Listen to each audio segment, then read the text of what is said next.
हम जो है प्राचीन बिहार के इतिहास को देख रहे हैं, जिसमें हमने बहुत सारी चीजों को पढ़ लिया है और अब हम मौर्य वंश की बात करने वाले हैं। तो यहाँ से मौर्य वंश के बारे में जानेंगे। सबसे पहले आपको बताएं, मौर्य वंश का जो शासन है, मौर्य वंश 321 से 184 ईसा पूर्व तक का समय आपको याद रखना है। मौर्य वंश का जो संस्थापक है चंद्रगुप्त मौर्य, ये 321 ईसा पूर्व में शासक बना और 298 ईसा पूर्व तक जो है इसने शासन किया है। जस्टिन एवं स्ट्रैबो ने चंद्रगुप्त मौर्य को सेंट्रोकोटस कहा है, जिसकी पुष्टि विलियम जोन्स ने की है। तो जस्टिन एवं स्ट्रैबो ने क्या कहा है, इसको सेंट्रोकोटस कहा है। प्लूटार्क एवं एरियन ने चंद्रगुप्त मौर्य को एंड्रोकोटस कहा है ना, एंड्रोकोटस के रूप में चिन्हित किया है। चंद्रगुप्त मौर्य के गुरु चाणक्य थे, उनकी सहायता से ही चंद्रगुप्त मौर्य ने मौर्य वंश की जो है स्थापना की थी 321 ईसा पूर्व में। तो यह भी आपको याद रखना है। चंद्रगुप्त मौर्य ने 305 ईसा पूर्व में सिकंदर के उत्तराधिकारी सेल्यूकस निकेटार के साथ युद्ध किया। युद्ध के पश्चात हुई संधि में चंद्रगुप्त को काबुल, कांधार, मकरान एवं हेरात का क्षेत्र जो है वो प्राप्त हुआ था। चंद्रगुप्त मौर्य और सेल्यूकस निकेटार के बीच जो युद्ध हुआ था 305 ईसा पूर्व में, उसमें चंद्रगुप्त मौर्य जो है वो विजय हुआ था। और इस युद्ध में चंद्रगुप्त मौर्य को काबुल प्राप्त हुआ, कांधार प्राप्त हुआ, मकरान और हेरात प्राप्त हुआ, जबकि चंद्रगुप्त ने सेल्यूकस को 500 हाथी जो है वो उपहार में दिए थे। और आपको पता है कि सेल्यूकस की जो पुत्री थी, चंद्रगुप्त मौर्य का विवाह यूनानी राजकुमारी हेलन कार्नेलिया से हुआ था, जो कि सेल्यूकस की पुत्री थी। तो यह भी नाम आपको याद रखना है, हेलन कार्नेलिया का नाम। किसकी पुत्री थी? सेल्यूकस निगेटार की पुत्री थी। सेल्यूकस ने इसका विवाह जो है चंद्रगुप्त मौर्य से कर दिया था। और चंद्रगुप्त मौर्य को युद्ध में क्या क्या प्राप्त हुआ? काबुल, कांधार, मकरान और हेरात। सेल्यूकस ने चंद्रगुप्त मौर्य के दरबार में राजदूत मेगास्थनीज को भेजा था। किसको भेजा था? मेगास्थनीज को। तो सेल्यूकस जो था उसने चंद्रगुप्त मौर्य के दरबार में मेगास्थनीज को भेजा। मेगास्थनीज ने इंडिका की रचना की थी। सेल्यूकस ने राजदूत बनाकर मेगास्थनीज को भेजा चंद्रगुप्त मौर्य के दरबार में, और चंद्रगुप्त मौर्य के दरबार में जो मेगास्थनीज आया था उसी ने लिखी थी इंडिका। और इंडिका में किसका वर्णन मिलता है? मौर्य राजवंश के बारे में जानकारी मिलती है हमें उस समय की इंडिका में। चंद्रगुप्त मौर्य के साम्राज्य का विस्तार उत्तर में हिंदुकुश पर्वत, ईरान तक, दक्षिण में कर्नाटक तथा पश्चिम में सौराष्ट्र तक विस्तृत था। चंद्रगुप्त मौर्य के शासन के अंतिम वर्षों में मगध में 12 वर्षों का एक भीषण अकाल पड़ा और चंद्रगुप्त मौर्य ने अपनी राजगद्दी त्याग कर श्रवणबेलगोला कर्नाटक में चंद्रगिरी पर्वत पर तपस्या करने चला गया था। चंद्रगुप्त मौर्य ने जैन धर्म को मानता था और इसने 298 ईसा पूर्व में उनसे जैन उपवास पद्धति संलेखना द्वारा जो है वो प्राण त्याग कर दिए थे। किसने? चंद्रगुप्त मौर्य ने। कहाँ पर? श्रवणबेलगोला में, कर्नाटक में। जब चंद्रगुप्त मौर्य की मृत्यु हो गई तो 298 ईसा पूर्व में जो है बिंदुसार शासक बनाए। किसका पुत्र था? चंद्रगुप्त मौर्य का ही पुत्र था बिंदुसार। उसने अमित्रघात और सहसेन आदि नाम भी दिए गए थे उसे। स्ट्रेबो के अनुसार सीरिया के राजा एंटियोकस ने डायमेकस नामक राजदूत को बिंदुसार के दरबार में भेजा था। तो देखो, सेल्यूकस निकेटार ने जो है मेगास्थनीज को भेजा भेजा था, और एंटियोकस ने जो है डायमेकस को राजदूत बनाकर बिंदुसार के दरबार में भेजा था। बिंदुसार के दरबार में मिस्र के राजा टालमी फिलाडेल्फस ने डायनोसियस नामक राजदूत भी भेजा था। बिंदुसार ने तक्षशिला में हुए विद्रोह को दबाने के लिए अपने पुत्र अशोक को भेजा था। तो तक्षशिला में क्या हुआ था? एक विद्रोह हुआ था जिसको दबाने के लिए बिंदुसार का जो पुत्र है अशोक, इसको भेजा गया था, और यही आगे चल के जो है महान सम्राट अशोक के नाम से जाना जाता है। यह भी पूछा जा सकता है कि बिंदुसार जो है किस संप्रदाय से संबंधित था? तो आजीवक संप्रदाय का जो है अनुयायी था बिंदुसार। यह भी आपको याद रखना है। तो बिंदुसार के बारे में आपको क्या क्या याद रखना है? चंद्रगुप्त मौर्य का उत्तराधिकारी था, 298 ईसा पूर्व में गद्दी पर बैठा और 272 ईसा पूर्व तक जो है इसने शासन किया था। इसके समय में तक्षशिला में विद्रोह हुआ और उस विद्रोह को दबाने के लिए बिंदुसार ने किसको भेजा था? अशोक को भेजा था, जो आगे चल के महान सम्राट बना। बिंदुसार किस संप्रदाय से संबंधित है? तो आजीवक संप्रदाय से संबंधित है। यह भी आपको याद रखना होगा। अब हम आते हैं अशोक सम्राट की बात करते हैं। द ग्रेट सम्राट है ये अशोक, महान सम्राट अशोक की बात करते हैं, जो 269 ईसा पूर्व में गद्दी पर बैठा और 232 ईसा पूर्व तक जो है इसने शासन किया था। क्या हुआ, जब बिंदुसार की मृत्यु हो गई तो उसके 4 वर्षों के बाद अशोक मौर्य वंश की गद्दी पर बैठा। इससे पूर्व वह उज्जैन का राज्यपाल हुआ करता था। तो जब बिंदुसार जो है शासन कर रहा था, उस समय अशोक कहाँ था? तो अशोक उस समय उज्जैन का राज्यपाल हुआ करता था, उज्जैन में था। पुराणों में अशोक को अशोक वर्धन कहा गया है। तो पूछा जाए पुराणों में अशोक को किस नाम से जाना गया है? अशोक वर्धन के नाम से जाना गया है। वहीं दो अभिलेख भी आपको याद रखने हैं, एक तो मास्की और एक गुर्जरा। मास्की और गुर्जरा अभिलेख में स्पष्ट रूप से अशोक को अशोक के नाम से ही जाना गया है। अशोक को अशोक कहा गया है किसमें? मास्की और गुर्जरा अभिलेख में। सिंहल अनुश्रुतियों यानी कि बौद्ध ग्रंथों के अनुसार अशोक ने अपने 99 भाइयों की हत्या कर गद्दी प्राप्त की। हालांकि अन्य स्रोतों में जो है इसकी पुष्टि नहीं होती है। अशोक जब शासन कर रहा था तो उसका जो 9वां वर्ष था शासन का, तो उसने एक भीषण युद्ध लड़ा था जिसे कलिंग युद्ध के नाम से जाना जाता है, 261 ईसा पूर्व में। और जो इस युद्ध में नरसंहार हुआ ना, उसको देख के अशोक का जो मन है वो विचलित हो गया। इतना भयंकर वाला नरसंहार हुआ था और फिर से उसने जो है धम्म को ग्रहण कर लिया था, बौद्ध धर्म को ग्रहण कर लिया था। अशोक के 13वें शिलालेख में कलिंग युद्ध का वर्णन मिलता है। तो यह भी पूछा जा सकता है कि किस शिलालेख में अशोक का जो है कलिंग युद्ध है उसका वर्णन मिलता है? तो 13वें शिलालेख में मिलता है, यह आपको याद होना चाहिए। कलिंग युद्ध के बाद अशोक ने बौद्ध धर्म को अपनाया। उससे पूर्व वह शैव धर्म को मानता था। दिव्यावदान के अनुसार उपगुप्त ने अशोक को बौद्ध धर्म की दीक्षा दी थी। तो एक दिव्यावदान ग्रंथ है, उसके अनुसार जो है उपगुप्त ने क्या दी थी? बौद्ध को धर्म की शिक्षा दी थी, अशोक को दीक्षा दी थी। तो आपको याद रखना है अशोक के बारे में महत्वपूर्ण महत्वपूर्ण चीजें। अशोक बिंदुसार का पुत्र था। एक महत्वपूर्ण बात, बिंदुसार की मृत्यु के 4 वर्षों बाद गद्दी पर बैठा। जब बिंदुसार शासक था उस समय अशोक कहाँ था? तो अशोक उज्जैन का राज्यपाल हुआ करता था। बिंदुसार के समय में ही तक्षशिला में जब विद्रोह हो रहा था, तो अशोक उस विद्रोह को कुचलने के लिए गया था। अशोक को पुराणों में अशोक वर्धन कहा गया है, मास्की और गुर्जर अभिलेख में अशोक कहा गया है ना। और कलिंग युद्ध इसने अपने शासन के 9वें वर्ष में लड़ा। कलिंग युद्ध के पश्चात बौद्ध धर्म ग्रहण कर लिया। बौद्ध धर्म की दीक्षा उपगुप्त नामक एक बौद्ध भिक्षु ने दी थी, है ना। और ये किस ग्रंथ में मिलता है? दिव्यावदान में मिलता है। अशोक के कलिंग युद्ध का वर्णन कौन से शिलालेख में मिलता है? तो 13वें शिलालेख में मिलता है। ये महत्वपूर्ण बातें हैं। अब हम कुछ अशोक के शासनकाल के महत्वपूर्ण वर्ष देखते हैं। तो अशोक के शासनकाल का जो 9वां वर्ष था, उसमें युद्ध ने उस कलिंग युद्ध लड़ा, है ना। और 10वें वर्ष में बोध गया की यात्रा की थी अशोक ने। 12वें वर्ष में जो है निगाली सागर की यात्रा की 12वें वर्ष में। और 13वें वर्ष में धम्म का शिलाख लेखों में अंकन कराया। जो धम्म प्रचार कर रहा था ना, जो बौद्ध धर्म का, उसका शिलालेखों में अंकन करवाया अपने शासन के 13वें वर्ष में।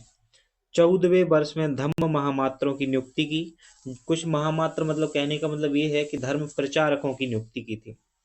20वें वर्ष में लुम्बिनी की यात्रा की। अशोक ने कर घटाकर इस समय 1/8 कर दिया था। तो लुम्बिनी की यात्रा कब की थी? 20वें वर्ष में। तो इनमें से जो महत्वपूर्ण चीज है वो याद रखनी है, 9वां वर्ष, 10वां वर्ष, इसके बाद 13वां वर्ष। ये 3 जो है वो विशेष रूप से याद रखने हैं आपको। अशोक ने बौद्ध धर्म के प्रचार के लिए जो उसका पुत्र था महेंद्र और पुत्री थी संघमित्रा, ये नाम दोनों ही याद रखने हैं। पुत्र का नाम है महेंद्र और पुत्री है संघमित्रा। इसको कहाँ भेजा था? श्रीलंका में भेजा था। और अशोक ने तीसरी बौद्ध संगीति का आयोजन पाटलिपुत्र में कराया था। कहाँ कराया था? अशोक ने जो है तीसरी बौद्ध संगीति का आयोजन पाटलिपुत्र में करवाया था। तो तीसरी बौद्ध संगीति का आयोजन कहाँ हुआ? पाटलिपुत्र में हुआ। उस समय शासक कौन था? अशोक हुआ करता था शासन।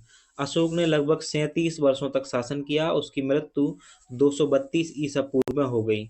अशोक के बाद उसके 10 उत्तराधिकारियों ने शासन किया। ये उत्तराधिकारी हैं कुणाल, बंधुपालित, इंद्रपालित, दसोन, दशरथ, संप्रीति, शालीसूक, देवार्धमन, शतधनुष और बृहद्रथ, है ना।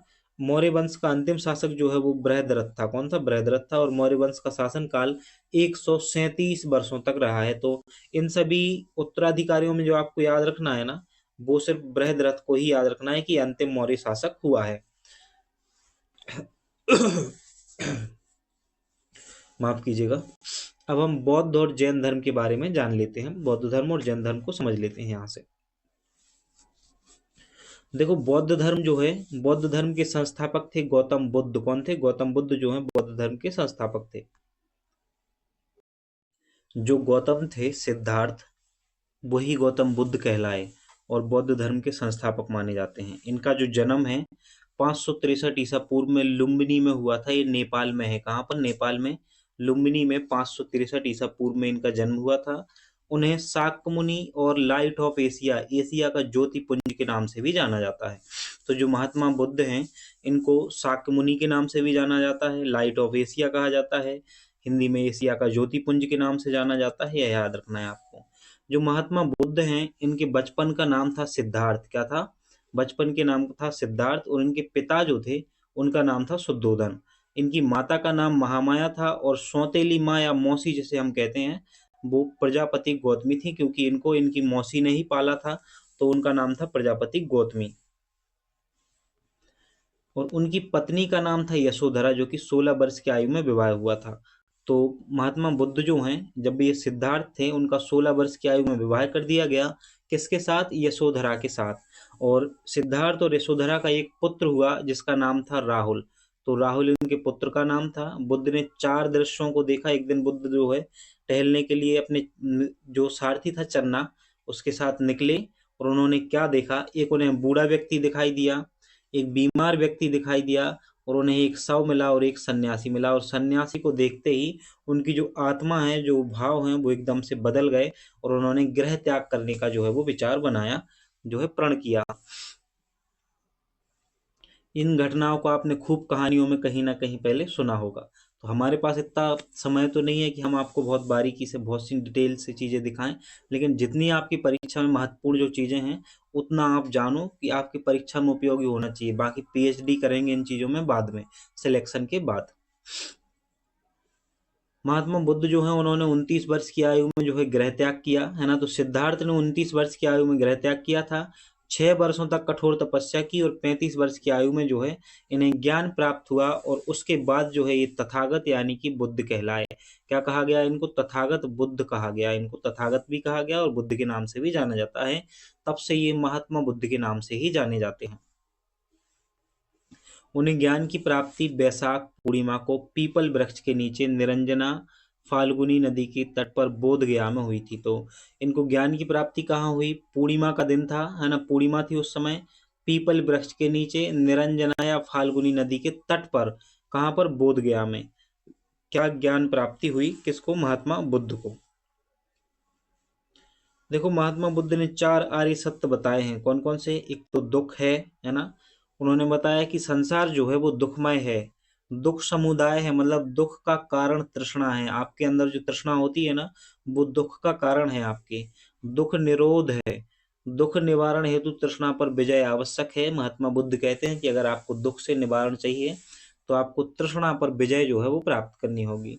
दुख निरोध मार्ग भी दिया है इन्होंने। एक अष्टांगिक मार्ग बताया है जिसके माध्यम से आप दुखों से मुक्ति पा सकते हो।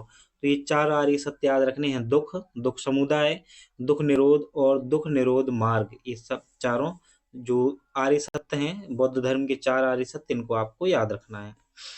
अब हम आते हैं बौद्ध धर्म का जो अष्टांगिक मार्ग है उस पर।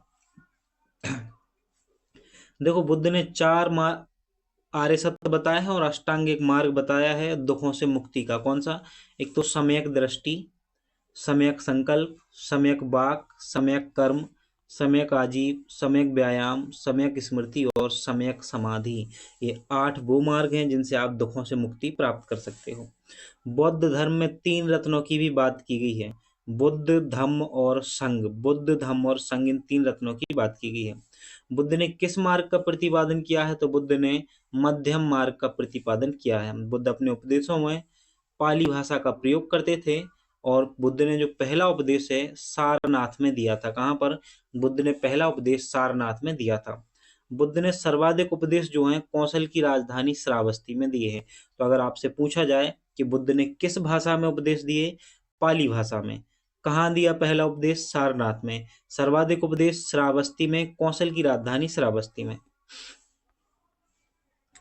बुद्ध की मृत्यु कब हुई? 483 ईसा पूर्व में कुशीनगर मल्ल जो जनपद है उसकी जो कुशीनगर है वहां पर हुई थी। 80 वर्ष की आयु में 483 ईसा पूर्व में बुद्ध की मृत्यु हो गई थी।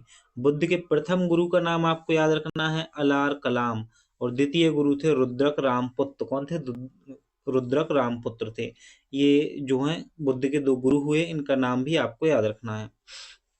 बुद्ध धर्म में 10 शील या आचरण की बात की गई है, जैसे सत्य की बात की गई है, अहिंसा की बात की गई है, अस्ते अपरिग्रह, ब्रह्मचर्य, नृत्य गायन का त्याग, असमय भोजन का त्याग, कोमल सैया का त्याग, श्रृंगार प्रसाधनों का त्याग, मद सेवन नहीं करना, इन सब 10 चीजों का जो है 10 शील आचरण बताए गए हैं। ये 10ओं को अगर कोई व्यक्ति अपना लेना और अपने जीवन में उतार ले और एक लंबे समय तक इनका प्रैक्टिस करता है अगर, तो निश्चित रूप से वो भगवान जैसा हो जाएगा। क्योंकि भगवान जैसी कोई चीज संसार में होती नहीं होती है तो पता नहीं है किसी को, मुझे भी पता नहीं है, आपको भी पता नहीं है, होती होगी शायद नहीं भी होती होगी, कुछ नहीं कहा जा सकता। लेकिन वास्तव में इन 10 शीलों का जो, इन 10 आचरणों को जो अपने स्वभाव में चरित्र में जो व्यक्ति उतार लेगा ना, सच में वो भगवान के बराबर ही होगा। क्योंकि ये इतना कठिन रास्ता है कि हर कोई इसे अपना ही नहीं सकता है। हर कोई तो क्या, बहुत ही रेयर चांसेस है कि ये 10 के 10 आचरण जो है किसी व्यक्ति में हो एक साथ। ऐसा संभव हो पाना ही बहुत कठिन है। लेकिन असंभव तो कुछ भी नहीं है ना। तो अगर आप प्रैक्टिस करना चाहो तो आप करके देख सकते हो कि आप हमेशा सत्य बोलोगे, है ना, अहिंसा का पालन करोगे, अस्ते अपरिग्रह ब्रह्मचर्य का पालन करोगे, नृत्य ज्ञान का त्याग करोगे, असमय भोजन नहीं करोगे, श्रृंगार प्रसाधनों का प्रयोग नहीं करोगे, कोमल सैया पर नहीं सोओगे और मद सेवन नहीं करोगे। होने को तो हो सकता है लेकिन लगातार करना कठिन है। बुद्ध के जीवन से संबंधित घटना चक्र, घटनाक्रम देखते हैं और उनके प्रतीक देखते हैं। जब बुद्ध का जन्म हुआ तो इसको दर्शाया जाता है किससे? कमल से। बुद्ध के यौवन को सांड से दर्शाया गया है। महाभिनिष्क्रमण, जब उन्होंने गृह त्याग किया तो महाभिनिष्क्रमण कहा गया, उसको क्या कहा गया? महाभिनिष्क्रमण। और इसको किस प्रतीक से दर्शाया गया है? घोड़ा से दर्शाया गया है। संबोधि, बुद्ध को ज्ञान प्राप्ति की घटना को संबोधि कहा गया, निर्वाण कहा गया है। इसे पीपल वृक्ष या बोधि वृक्ष के नाम से, प्रतीक से दर्शाया गया है। महापरिनिर्माण, बुद्ध की मृत्यु को महापरिनिर्माण कहा गया और इसके लिए पद चिन्ह और स्तूप बनाए गए हैं, तो इसको प्रतीक है ये। धर्म चक्र परिवर्तन, जो बुद्ध ने प्रथम उपदेश दिया उसको धर्म चक्र परिवर्तन कहा गया। इसको एक चक्र से दर्शाया गया है जिसे आप देखते हो अक्सर, वो इस प्रकार से होता है चक्र, है ना, और चक्का टाइप का होता है, आपको अक्सर देखने को मिलता होगा, उसी से दर्शाया गया है। देखो, बौद्ध धर्म चौथी बौद्ध संगीति के उपरांत 2 भागों में विभाजित हो गया था। पहला था हीनयान और दूसरा था महायान। लेकिन ऐसा हुआ कब? चौथी बौद्ध संगीति के बाद। और चौथी बौद्ध संगीति कहाँ हुई थी? कुंडल वन कश्मीर में हुई थी। उस समय शासक कौन था? कनिष्क था। ये हम पढ़ा चुके हैं आपको पहले ही। बौद्ध धर्म में 4 बौद्ध संगीतियां हुई। चौथी बौद्ध संगीति के बाद जो बुद्ध धर्म है 2 भागों में बट गया। एक तो हीनयान था और एक था महायान। हीनयान जो है ये परिवर्तन विरोधी थे, जबकि जो महायान है ये परिवर्तन के समर्थक थे। 8वीं सदी में बौद्ध धर्म के आडंबर वाले शाखा वज्रयान का भी विकास हुआ। तो एक शाखा यह भी है वज्रयान। देखो, बौद्ध धर्म में त्रिपिटक की बात की जाती है। ये कौन कौन से हैं? तो पहले इनके नाम समझो। एक का नाम है सुत्त पिटक, एक को कहते हैं विनय पिटक और एक को कहते हैं अभिधम्म पिटक। जो सुत्त पिटक है, ये कोई सुत्त पिटक, विनय पिटक और अभिधम्म पिटक, ये जो त्रिपिटक हैं बौद्ध धर्म के, ये एक प्रकार से किताबें हैं 3, है ना। और जो पहली किताब है सुत्त पिटक, इसमें बुद्ध के उपदेशों का संकलन है। क्या है? बुद्ध के उपदेशों का संकलन है। सबसे बृहद पिटक जिसका संकलन आनंद ने किया है। तो पूछा जाए सुत्त पिटक क्या है, तो बुद्ध के उपदेशों का संकलन है। विनय पिटक इसमें संघ के नियमों का संकलन है। और सबसे लघुत्तम पिटक जिसका संकलन उपाली ने किया है। तो सुत्त पिटक का संकलन आनंद ने और विनय पिटक का उपाली ने। सुत्त पिटक में बुद्ध के उपदेशों का संकलन है। विनय पिटक में जो संघ होता है ना, उसके नियमों का संकलन है। एक होता है अभिधम्म पिटक, बुद्ध के दार्शनिक विचारों का संकलन। इस पिटक का संकलन जो है वो मोगलीपुत्र तिस्स ने किया है। किसने किया है? मोगलीपुत्र तिस्स ने किया है अभिधम्म पिटक का संकलन। और इसमें होता है बुद्ध के दार्शनिक विचारों का संकलन। ये चीजें आपको याद रखनी है। अब हम आते हैं 4 बौद्ध संगीतियों पर। जो 4 बौद्ध संगीति हैं उनके बारे में देख लेते हैं। अभी तक अगर आपने वीडियो को लाइक नहीं किया है तो जल्दी से एक बार वीडियो को लाइक कर दो, उसके बाद फिर हम आगे बढ़ते हैं। देखो, बौद्ध संगीति 4 हुई हैं टोटल, और वो प्रथम बौद्ध संगीति है वो 483 ईसा पूर्व में हुई थी। कहाँ पर? राजगृह में। कहाँ पर हुई थी? राजगृह में। और इसमें इस समय शासक था अजातशत्रु, और जो अध्यक्ष बने थे वो महाकश्यप थे, अध्यक्ष बनाए गए थे। इस समय सुत्त पिटक और विनय पिटक की रचना हुई। तो प्रथम बौद्ध संगीति के दौरान जो है सुत्त पिटक और विनय पिटक की जो है रचना की गई थी। कब हुई थी? 483 ईसा पूर्व में राजगृह में। शासक था अजातशत्रु और अध्यक्ष हुआ महाकश्यप। द्वितीय बौद्ध संगीति जो है 383 ईसा पूर्व में हुई। द्वितीय बौद्ध संगीति 383 ईसा पूर्व में 100 वर्ष बाद हुई प्रथम बौद्ध संगीति के। पहली बौद्ध संगीति राजगृह में हुई थी और दूसरी हुई थी वैशाली में। इस समय शासक हुआ करता था कालाशोक, और साबा कामी जो था इसको अध्यक्ष बनाया गया था। महासांघिक एवं स्थविर के रूप में विभाजन हुआ बौद्ध धर्म का। फिर आई तृतीय बौद्ध संगीति जो कि 251 ईसा पूर्व में हुई थी, और ये समय शासक था अशोक। कौन शासक हुआ करता था? अशोक जो है वो इस समय शासक हुआ करता था, और ये पाटलिपुत्र में आयोजित हुई थी। मोगलीपुत्र तिस्स को जो है वो अध्यक्ष बनाया गया, और ये वही मोगलीपुत्र तिस्स है जिसने अभिधम्म पिटक का क्या किया है? संकलन किया है। तो तृतीय बौद्ध संगीति के दौरान अभिधम्म पिटक का संकलन हुआ है। त्रिपिटक देखे ना हमने, सुत्त पिटक, विनय पिटक और अभिधम्म पिटक। इसमें से सुत्त पिटक और विनय पिटक की रचना तो प्रथम बौद्ध संगीति के दौरान हो गई थी, लेकिन जो अभिधम्म पिटक है ये तृतीय बौद्ध संगीति के दौरान जो है इसकी रचना की गई थी। चतुर्थ बौद्ध संगीति कश्मीर के कुंडल वन में आयोजित की गई, और इस समय कनिष्क शासन हुआ करता था। ये ईसा की प्रथम शताब्दी के दौरान आयोजित हुई थी। इस समय जो बौद्ध धर्म है इसका विभाजन महायान एवं हीनयान के रूप में किया गया, और वसुमित्र और अश्वघोष जो है इस समय अध्यक्ष थे। तो ये चीजें आपको याद रखनी है। बौद्ध धर्म का परम लक्ष्य है निर्वाण की प्राप्ति अर्थात मोक्ष की प्राप्ति, और बुद्ध के पुनर्जन्म की जो कथा है उसको जातक कथा कहा जाता है। समझो आप ध्यान से चीजों को। देखो, बौद्ध धर्म है, बुद्ध के पुनर्जन्म की कथा को क्या कहा जाता है? जातक कथा कहा जाता है। बुद्ध में त्रिपिटक हुआ, सुत्त पिटक, विनय पिटक और अभिधम्म पिटक है ना। एक कथा मिली है जातक कथा, तो ये बुद्ध के पुनर्जन्म से संबंधित है। बुद्ध धर्म का प्रथम लक्ष्य जो है वो निर्वाण की प्राप्ति है। 3 चीजें और आपको याद रखनी है कि ये क्या होती हैं। तो पहले तो सीधे ही ऐसे क्वेश्चन बन चुका है, 69वीं बीपीएससी में सीधे क्वेश्चन आया है कि चैत्य स्तूप और बिहार का संबंध किस धर्म से है? तो बौद्ध धर्म से है। एक चीज ऐसा है ना, सीधा पूछा भी जा सकता है आपको अलग से कि चैत्य क्या है। तो चैत्य बौद्ध धर्म का जो पूजा घर होता है उसे चैत्य कहा जाता है। और जो सबसे नीचे लिखा हुआ है कि बिहार, क्या सबसे नीचे लिखा है? बिहार। ये जो बिहार होता है बौद्ध भिक्षुओं का निवास स्थान होता है बिहार, और अधिकतर बिहार जो है आज वर्तमान जहाँ बिहार है उस क्षेत्र में पाए जाते थे, इसलिए बिहार का नाम बिहार पड़ा। स्तूप जो है, स्तूप की बात करें तो बुद्ध धर्म के पवित्र अवशेषों का संग्रह स्थल होता है स्तूप। एक प्रकार से हम कह सकते हैं कब्रिस्तान के रूप में, कि बुद्ध धर्म से संबंधित जो अस्थियां वगैरह होती हैं ना उनका संकलन यहीं पर किया जाता है स्तूपों में।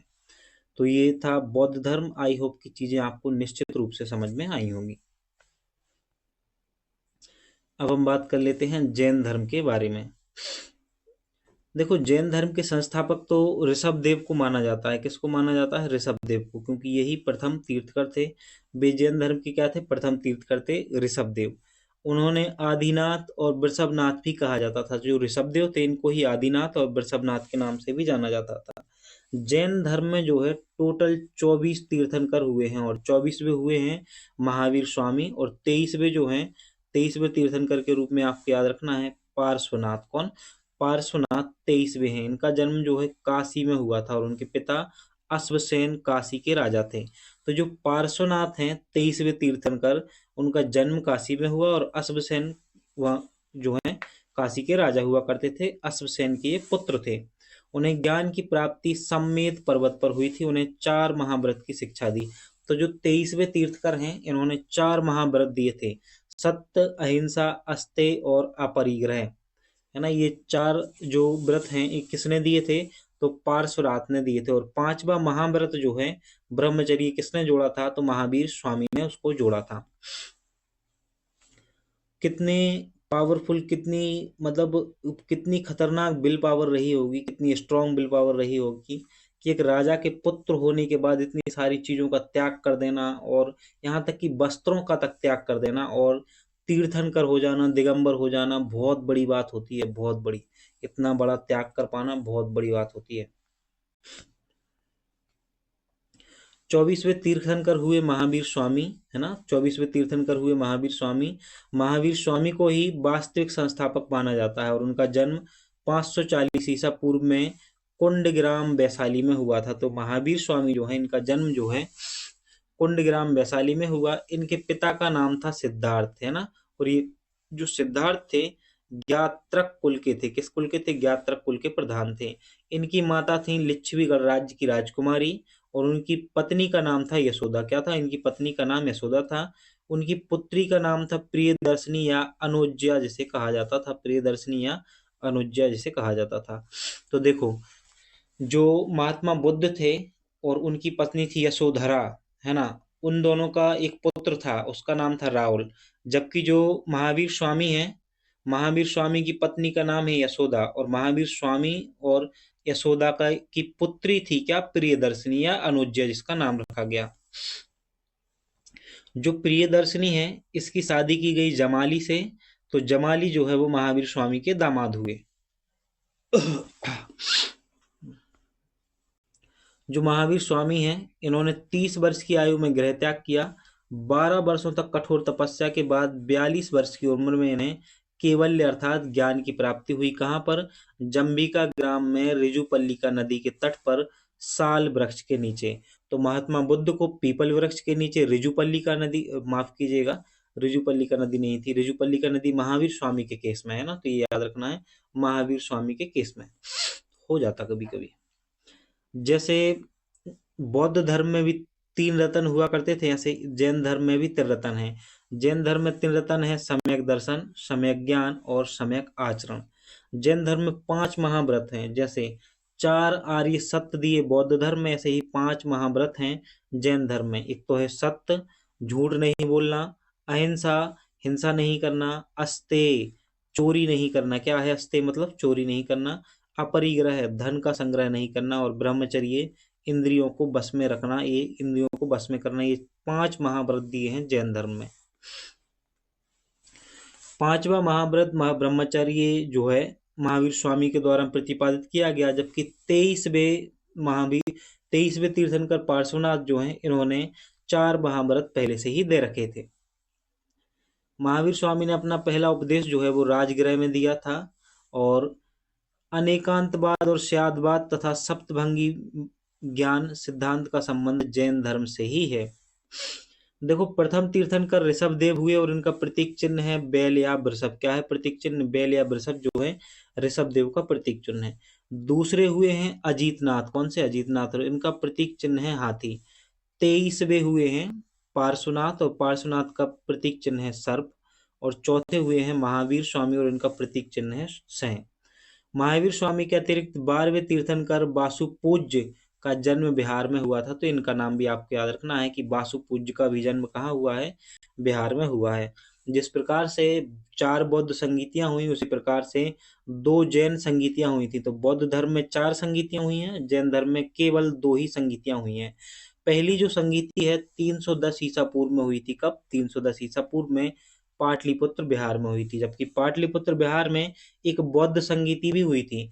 तो कौन सी बौद्ध संगीति है और उस समय शासक कौन था? जल्दी से कमेंट करिएगा, अभी आपको याद हो तो, अभी पढ़ा है थोड़ी देर पहले। जब प्रथम जैन संगीति हुई ना 310 ईसा पूर्व में, तो उस समय चंद्रगुप्त मौर्य शासक था, और स्थूलभद्र को जो है वो अध्यक्ष बनाया गया था। पहली ही बौद्ध संगीति में जो है जैन धर्म का विभाजन हो गया दिगंबर और श्वेतांबर में। जैन धर्म के 12 अंगों का संकलन भी इसमें किया गया था। तो पहली ही जैन संगीति में जैन धर्म का विभाजन हो गया दिगंबर और श्वेतांबर में। दिगंबर वे होते हैं जो वस्त्रों को धारण नहीं करते हैं, श्वेतांबर वो होते हैं जो श्वेत वस्त्र धारण करते हैं। द्वितीय बौद्ध संगीति वल्लभी गुजरात में हुई 512 ईसा में, और देवर्धि क्षमा श्रवण जो है इस समय अध्यक्ष बना। जैन धर्म ग्रंथों का अंतिम संकलन है ये द्वितीय बौद्ध संगीति के में।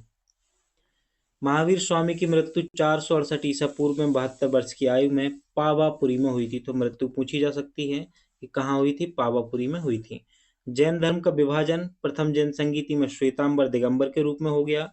दिगंबर, देखो भद्रवायु ने नेतृत्व प्रदान किया दिगंबरों को। इसमें परिवर्तन को स्वीकार न करते हुए पूर्ण नग्नता एवं कठोरता को अपनाया गया, जबकि श्वेतांबर में स्थूलभद्र के नेतृत्व किया और इसमें जो है श्वेत वस्त्र पहनने की परंपरा था तथा यह दिगंबर की तुलना में कम कठोर थे। इसमें परिवर्तन को स्वीकार किया गया था। तो इस प्रकार से हमने जैन धर्म देखा, बौद्ध धर्म देखा और मौर्य वंश कंप्लीटली जो है आज हमने समझ लिया है, अभी तक हमने समझ लिया है। अब यहाँ से हमने शुंग वंश के बारे में हमें जानना है कि अंतिम मौर्य सम्राट जो हुआ ना बृहद्रथ, उसकी हत्या किसने की थी? पुष्यमित्र शुंग ने की थी 185 ईसा पूर्व में, और शुंग वंश की जो है वो स्थापना की थी। तो अब इसके आगे हम देखेंगे शुंग वंश के बारे में, है ना। तब तक आप वीडियो को लाइक कीजिएगा, अपने दोस्तों में शेयर कीजिएगा, है ना, और अपना ध्यान रखिएगा। पानी वानी पीते रहिएगा बीच में पढ़ते समय, एग्जाम के लिए पर्याप्त समय। तो अब इतना ही है कि 1 महीने से कम का समय है, अगर 17 नवंबर को जो है पेपर होता है। लेकिन अगर डेट बढ़ती है तो अभी तो आप 17 नवंबर मान के चलिएगा, जब तक ऑफिशियली अनाउंस नहीं हो जाती डेट, तब तक आपको 17 नवंबर को टारगेट करना है और उसी हिसाब से तैयारी करनी है। हमारी जो है बिहार जो है जल्द ही कंप्लीट हो जाएगा, उसकी चिंता आपको नहीं करनी है। बस जो क्लासेस होती जा रही हैं ना, उनका आप रिवीजन करते रहिए बीच बीच में, तो सारी चीज़ें सेटअप हो जाने वाली हैं। साथ ही वस्तुनिष्ठ प्रश्नों की जो क्लास है ना, उसको भी आप देखते रहिएगा। तो वहां से क्या है, जो पढ़ रहे हो ना उसके वस्तुनिष्ठ प्रश्न तो लगाओ, ताकि आपका रिवीजन होता जाएगा। जैसे इस क्लास से पहले आपने वीडियो को देखा, फिर आप रिवीजन करने के लिए वस्तुनिष्ठ प्रश्नों को लगाइए, तो आपका रिवीजन हो जाएगा। वीडियो को एक बार लाइक कर दीजिए और अपने दोस्तों में शेयर कर दीजिएगा।